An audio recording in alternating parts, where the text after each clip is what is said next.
Richest club in the world. The richest club in the world. Well, here it is. FA Cup third round. Can Sunderland beat the richest club in the world? The richest club in the world.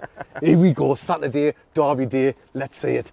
So, it's the wear-tyne Derby on Saturday. Everybody's buzzing for this one, Stephen. I cannot wait, mate. I cannot wait for this day. I'm still dreading it. I'm not going to lie.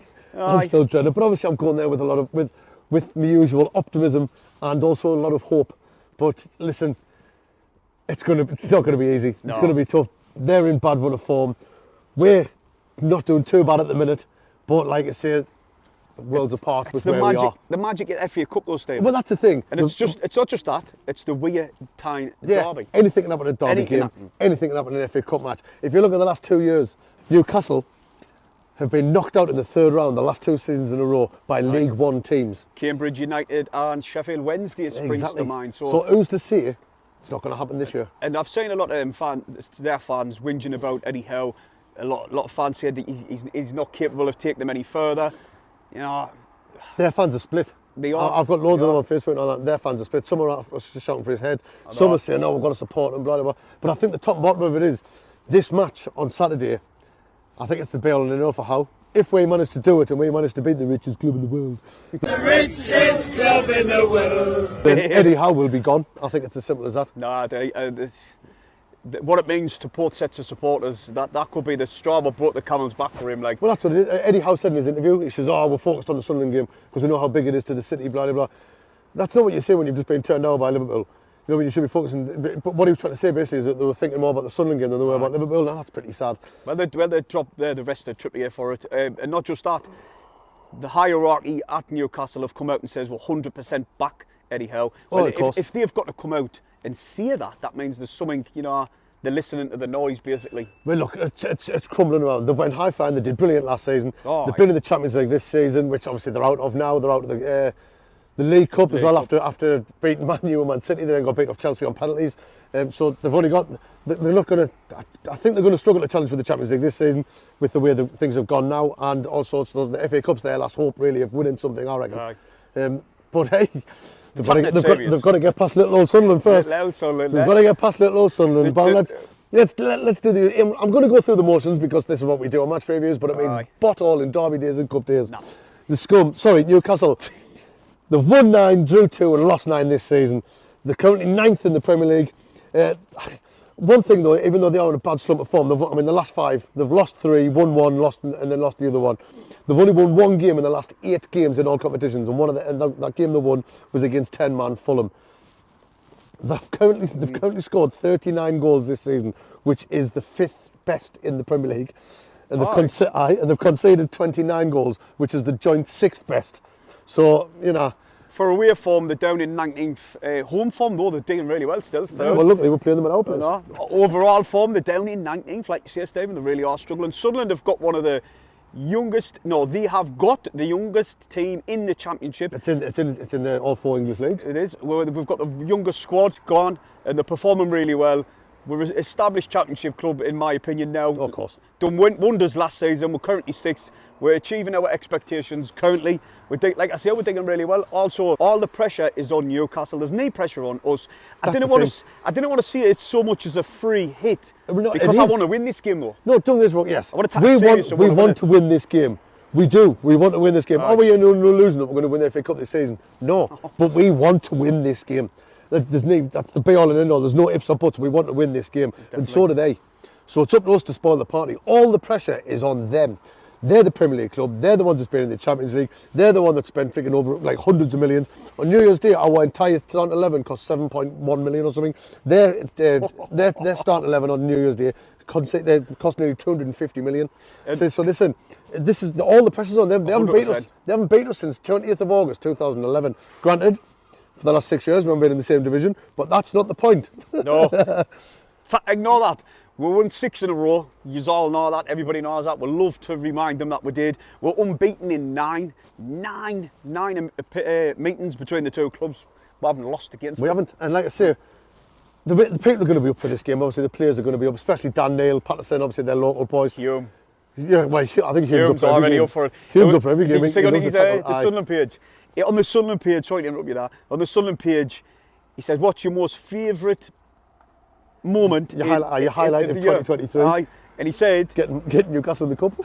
and he got nominated. Aye. Player of, what was it? Northern Ireland's Player of the Year. Player of the Year, aye, that's what it was for Northern Ireland. And he chose getting the Mags in the cup. He loves the tackle. He loves the tackle. And I think watching him against Gordon on Saturday is going to be an interesting watch. And that's what I think, especially the Sunderland supporters want from the Sunderland players, just to put in the challenge, hard, meaty tackles like the derbies have sprung up years But gone not by. stupid ones like Dan Neil's has no. got a tendency, and Luke O'Neill, because they've both got tendencies to fling in wild challenges in important games. Like Dan Neil's been sent off the last two home games against Middlesbrough because he got caught up in the moment. So hopefully he needs to keep a cool head.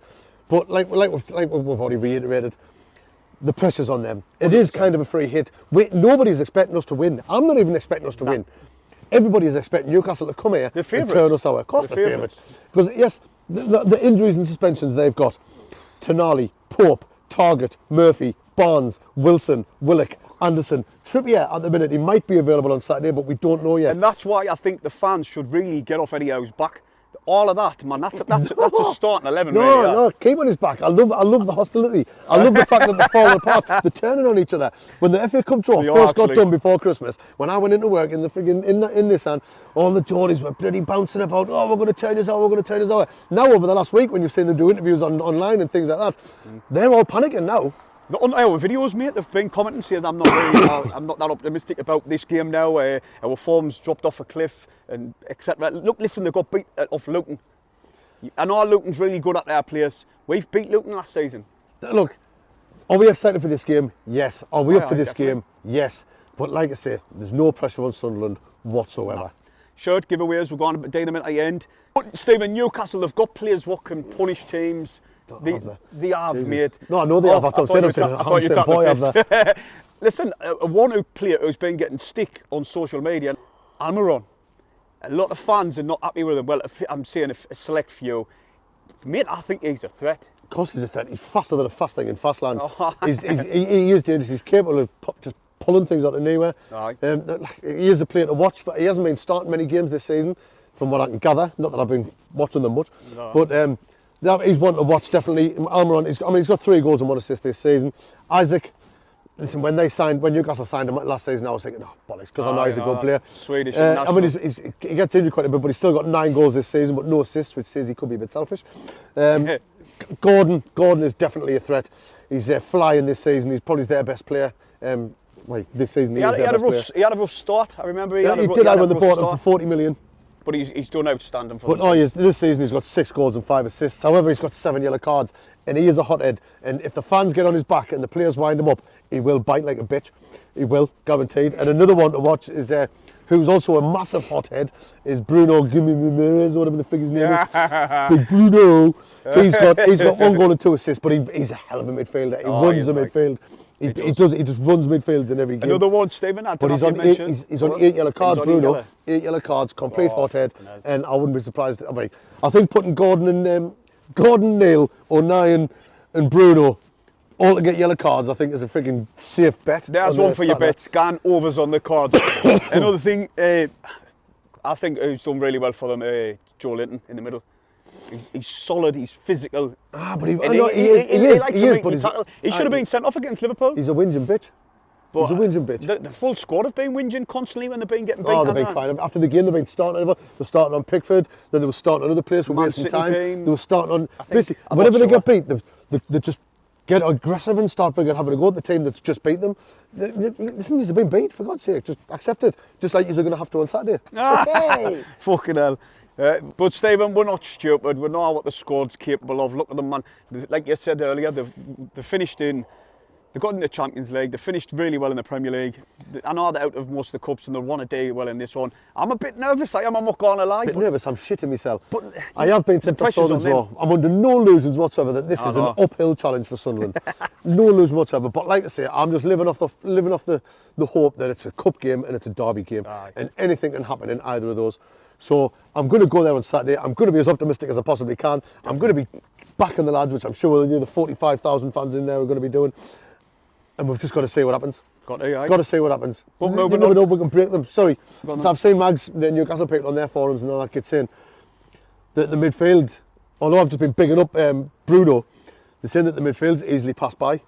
Aye. So if we do the count, if we play, like I say, Paul touched on it before, we need to arrange our tactics around stopping them and then breaking. And I think if we do that and we get that right, then hey. Well, that brings us on to Sunderland. If we, the tactics what Stephen was on about is Leeds. The way we played against Leeds was perfect. We stopped them playing, we isolated their threats, and it was the pace really. We kept the pace quiet. If we gone with them tactics, but it's like, who do you bring in? Which lineup do you go with? I would love the lineup what we played against Preston, but are they really going to do that if they're going to play the same tactics as we did against I Leeds? can't see him changing it. You cannot. I can't say because we were brilliant in that first half. And well, he said, yeah, everyone noticed that it died down in the second half. But That's what 4 games in 9 days. well, that's what it is. And Preston were the same. And Bale actually, he said in his interview, which impressed us afterwards actually, he said we knew that both teams were going to tire in the second half because of the high game schedule over Christmas. He said so whoever got the best start, ideally, we was going to win the game, and that's what happened. We went in at half time 2-0 up. And then both teams were a bit flat in the second half. Good game management and all Well, by yeah. Bill when he took the key players off, especially Alicia, which I was really impressed by. Pritchard, we've been screaming for him to start for God knows how long, haven't we? No, definitely. He's But he he's said, our the only reason creativity, innit? he said the only reason he hadn't been starting was because he'd just come back from a sickness. And it's a new manager turnaround and all, wasn't it? So, yeah. So yeah, that was expected. But Look, like I said, we're under no illusion whatsoever. But are we going to do it? well then, mate, before we get into the first winner of the Sunderland shirt, let's give our score predictions. Right, well, I'm going to go first, just because I said it. And listen, it's going to be I think it's going to be a fierce game. The crowd from both sets of fans, because this will be the loudest we've ever heard away fans in the stadium for a long time, because of how close they are to the pitch and things like that. I think it's going to be a tight game, and I think it's going to be Sunderland 1-0. Well, do you know what? I tend to agree with everything you've just said. We understand with the quality they've got all over the pitch. So we're not daft. And their goalkeeper, Dubravka, the other day, he was pulling up some worldly saves. So he's stepping up in for Pope and all. He's still shit. I'm going to go for a Sunderland 3-1. I couldn't care less. I couldn't care less. No, Dubravka, yeah, he saved a penalty and he was their best player against Liverpool. Oh, he was but when you have that many shots against you, you've got to save some of them. So that's why he looked as good as what he is. Since he's come in for Pope, they've conceded shed loads of goals. Another thing I want to quickly mention because it winds us up, Jota. That was near a penalty. He dived, and do you know what? I can't understand for the life is why he dived when it was an open goal. All he had to do is put it in. I didn't watch it. Oh mate, it was terrible. I didn't watch it, but in my tendency, I tend not to argue with the officials. So well done, officials. But I did laugh because it was against the Mags. It doesn't matter, you know what I mean? I agree with it. I've never in my playing days, I've never argued with the officials, and I don't intend to start now.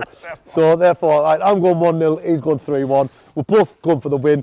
Are we being optimistic? Yes. But we love this club and we flaming well hate the scum. Right then, Stephen. Oh, hold on, before we go to the hat draw.